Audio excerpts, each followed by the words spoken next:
Madonna was performing Like a Prayer when she locked eyes with someone in the audience and suddenly couldn't sing. The band kept playing, but Madonna just stood there, frozen. Nobody knew that the person staring back at her was the daughter she'd lost. It was September 17, 2015, at Madison Square Garden in New York City. Madonna's Rebel Heart tour was at its peak, and the show had been flawless up until that moment. She'd powered through Bitch I'm Madonna, Material Girl, and Vogue with her signature energy and precision. The crowd of 18,000 was electric, completely unaware that they were about to witness something that wasn't in the setlist, wasn't rehearsed, and wasn't supposed to happen. Madonna had just started the opening notes of Like a Prayer, one of her most iconic songs. It was usually the emotional centerpiece of her shows, the moment where she connected with the audience on a deeper level. But as she began singing the first verse, something caught her eye in the general admission section, about 20 rows back from the stage. A young woman with long dark hair wearing a leather jacket and standing completely still while everyone around her was dancing and singing. Their eyes met for just a split second, but that split second changed everything. Madonna stopped singing, just stopped, mid-word. Her microphone dropped slightly from her lips, and she stood there at the front of the stage, staring into the crowd with an expression that her backup dancers had never seen before. The band continued playing, thinking maybe she was creating a dramatic pause, but seconds passed, and Madonna still wasn't singing. The crowd started to notice something was wrong. The singing around the arena began to fade as thousands of people realized their icon wasn't moving, wasn't performing, wasn't doing anything except staring at one spot in the audience. That young woman in the leather jacket was Lourdes, Madonna's eldest daughter, and they hadn't spoken in 3 years, 2 months, and 14 days. The silence between Madonna and Lourdes had started the way many mother-daughter conflicts begin, with love, fear, and completely different visions of what life should look like. Lourdes, who everyone called Lola, had grown up in the strangest circumstances imaginable. Her mother was Madonna, the queen of pop, one of the most famous and scrutinized women on the planet. Her father was Carlos Leon, Madonna's former personal trainer and occasional presence in her life. Lola had spent her childhood being photographed, analyzed, and compared to her mother at every turn. Every outfit she wore made headlines. Every friendship she had was dissected. Every choice she made was either praised as being just like Madonna or criticized as being a disappointment. By the time Lola turned 18 in 2014, she was exhausted. She wanted to be her own person, make her own mistakes, live her own life. But Madonna, who had built an empire on breaking rules and being herself, somehow couldn't let her daughter do the same thing. The breaking point came in April 2012, just after Lola's 16th birthday. Madonna was preparing for her MDNA tour and wanted Lola to join her on stage for certain songs, to dance alongside her mother like they'd done when Lola was younger. It was supposed to be a beautiful mother-daughter moment that would show the world how close they were. But Lola said no.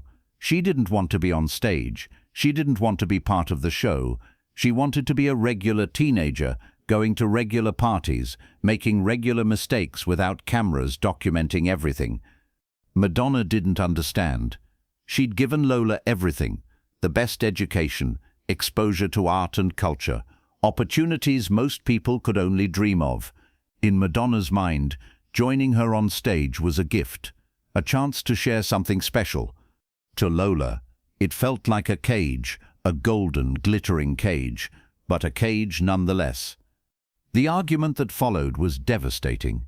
Madonna said things about Lola being ungrateful, about wasting opportunities, about not understanding how lucky she was. Lola said things about Madonna being controlling, about never being allowed to be herself, about always having to be Madonna's daughter instead of just Lola. The words both of them said that night were the kind of words you can't take back, the kind that echo in your head at 3 in the morning years later, the kind that build walls so high you forget there was ever a door. After that night, they stopped talking. Lola moved in with her father full-time. Madonna threw herself into her tour, her music, her work. They communicated through assistants and lawyers when they had to, but they never spoke directly. Not for birthdays, not for holidays, not for anything. The tabloids had a field day, of course. Madonna's daughter moves out. Family feud. The Queen of Pop loses her princess. Every possible angle was exploited, every rumor repeated, until it became fact in people's minds. What the tabloids didn't know was that both of them were miserable.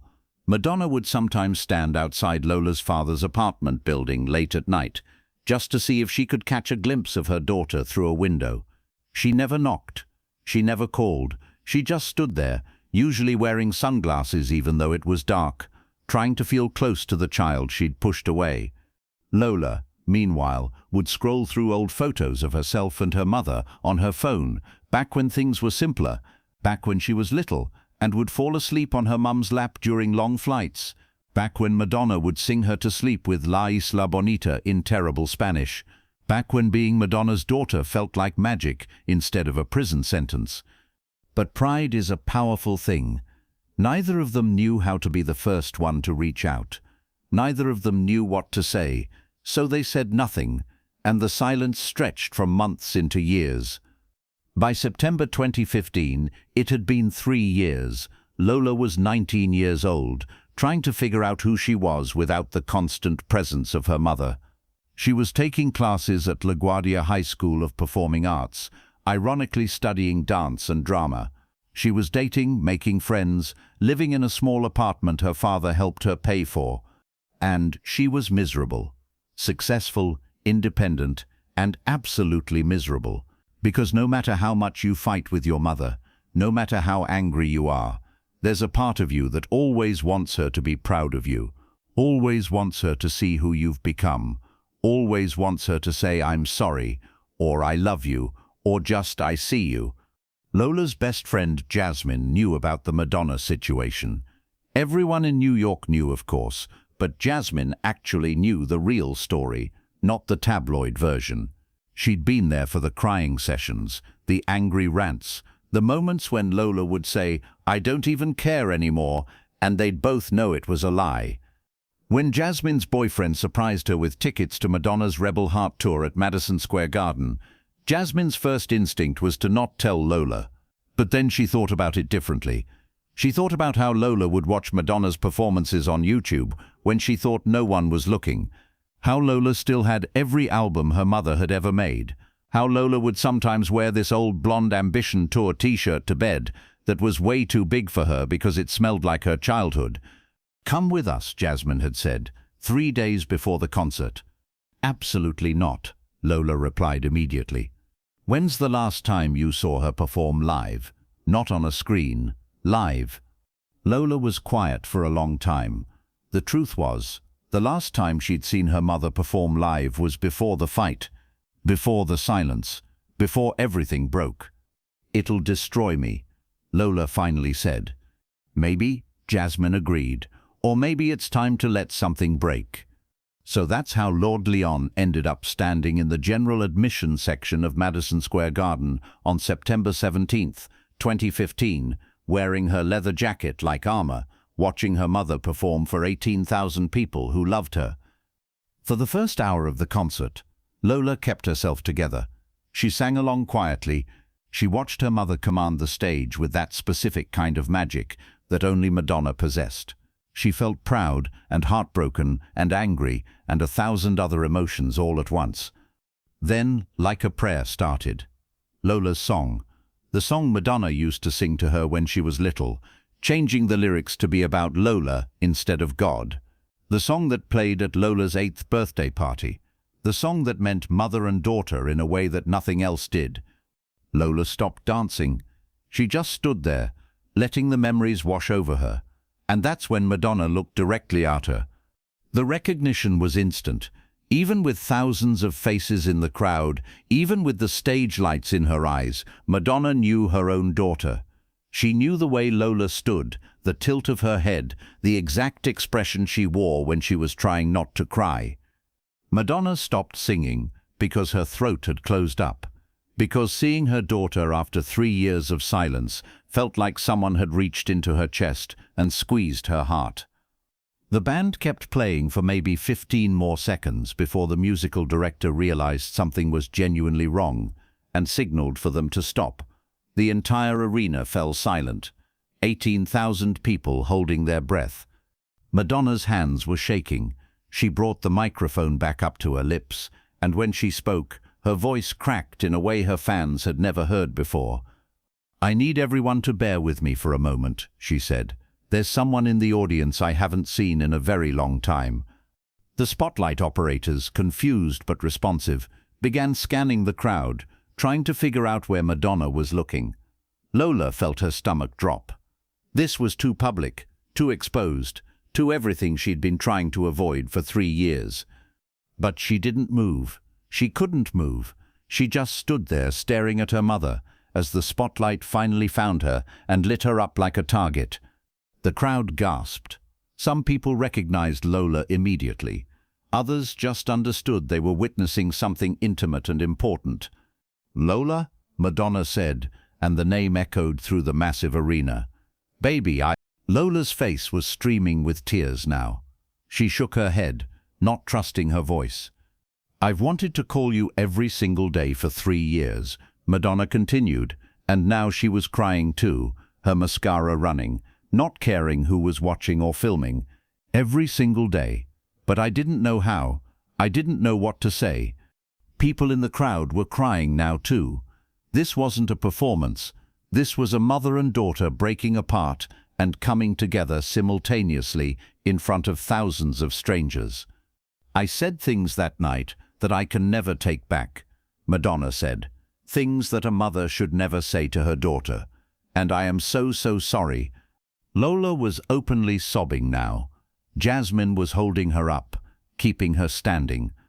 "You were right," Madonna continued, "about everything. You deserve to be your own person. You deserve to make your own choices. You deserved a mother who could let you be yourself, instead of trying to make you into who I thought you should be." Madonna wiped her eyes, smearing her makeup even more. She looked wrecked and vulnerable and nothing like the Queen of Pop. She just looked like a mum who missed her kid. "Can you come up here? Please. I know this is public and weird, and probably not how either of us imagined this happening, but I can't go another day without hugging you." The crowd started clapping, gently at first, then building into something that felt like encouragement, like 18,000 people giving permission for this reunion to happen. Lola looked at Jasmine, who nodded and gently pushed her forward. Security quickly created a path through the crowd. Every step Lola took toward that stage felt impossible and necessary all at once. The walk from the general admission section to the stage stairs took maybe 2 minutes, but it felt like hours. When Lola finally climbed those stairs and stepped into the lights, Madonna was already moving toward her. They met in the middle of the stage, and when they collided into a hug, the entire arena erupted. Not with screaming or celebrating, but with that specific kind of applause that happens when people recognize they're witnessing something real and healing and true. Madonna and Lola held each other for a long time, both of them crying, both of them whispering things that the microphones couldn't pick up, private words, mother-daughter words, "Sorry and I love you, and I missed you so much." When they finally pulled apart, Madonna kept holding Lola's hand like she was afraid to let go. She turned to the audience, still crying, and said, "This is my daughter, and she's the best thing I've ever created. Not any of my albums, not any of my performances. Her." Lola laughed through her tears, and the sound of it was so genuine and unexpected that the whole arena laughed with her. "Do you want to stay up here with me for the rest of the song?" Madonna asked softly, just to Lola. Lola nodded. Madonna signaled to the band, and they began like a prayer again from the beginning. But this time, Madonna and Lola sang it together. Madonna's powerful, trained voice, blending with Lola's raw, emotional one. It wasn't perfect, and it wasn't polished, but it was real. By the end of the song, there wasn't a dry eye in Madison Square Garden. Even the tough New Yorkers who came to see a show got something much more valuable. They got to see proof that even the most broken things can be healed if you're brave enough to be vulnerable. After the concert ended, Madonna and Lola spent 3 hours in the dressing room, just talking, really talking, for the first time in years. Not fighting, not defending, just listening to each other. Madonna learned that Lola wanted to be a fashion designer and had been secretly designing clothes for 2 years. Lola learned that Madonna had kept every single drawing, note, and gift Lola had ever made for her, stored in a special room in her house. They didn't solve everything that night. 3 years of silence doesn't disappear in one conversation, but they started. They began building a bridge back to each other, plank by plank, word by word. Today, Madonna and Lola have a different relationship than they did before the fight. It's not the same as it was when Lola was little. It's better. It's more honest. They argue sometimes because that's what mothers and daughters do, but they never let the silence stretch too long anymore. Lola has gone on to become a successful model and fashion designer, working with major brands and creating her own aesthetic that's completely separate from her mother's. Madonna shows up to her fashion shows and sits in the front row, beaming with pride, letting her daughter shine in her own light. The video of that September 2015 concert moment has been watched over 50 million times online. People comment on it constantly, sharing their own stories of estrangement and reconciliation. It's become a symbol of the idea that pride isn't worth losing the people you love. That saying "I'm sorry" is always better than saying nothing at all. Madonna said in a later interview that stopping the concert that night was the scariest thing she'd ever done professionally, but the most important thing she'd ever done as a mother. "You can reschedule a song," she said. "You can't reschedule your child's heart." The lesson in all of this isn't just about Madonna and Lola. It's about all of us. About how we let pride and hurt feelings build walls between us and the people we love. About how we convince ourselves that silence is safer than vulnerability. About how we wait for the other person to reach out first, and sometimes we wait so long that we forget what we were even fighting about. Madonna and Lola could have waited forever. They could have let the silence become permanent, but instead, one of them was brave enough to show up, and the other was brave enough to stop the show. And 18,000 people got to witness the truth, that it's never too late to say "I love you." It's never too late to say "I'm sorry." It's never too late to choose connection over pride. If this story of healing and second chances moved you, please hit that subscribe button and give this video a thumbs up. Share it with someone you've been meaning to reach out to, someone you miss, someone you've been too proud or scared to call. Drop a comment telling us about a relationship you want to repair, and let's support each other in choosing love over silence. Ring that notification bell for more true stories about the courage it takes to heal what's broken.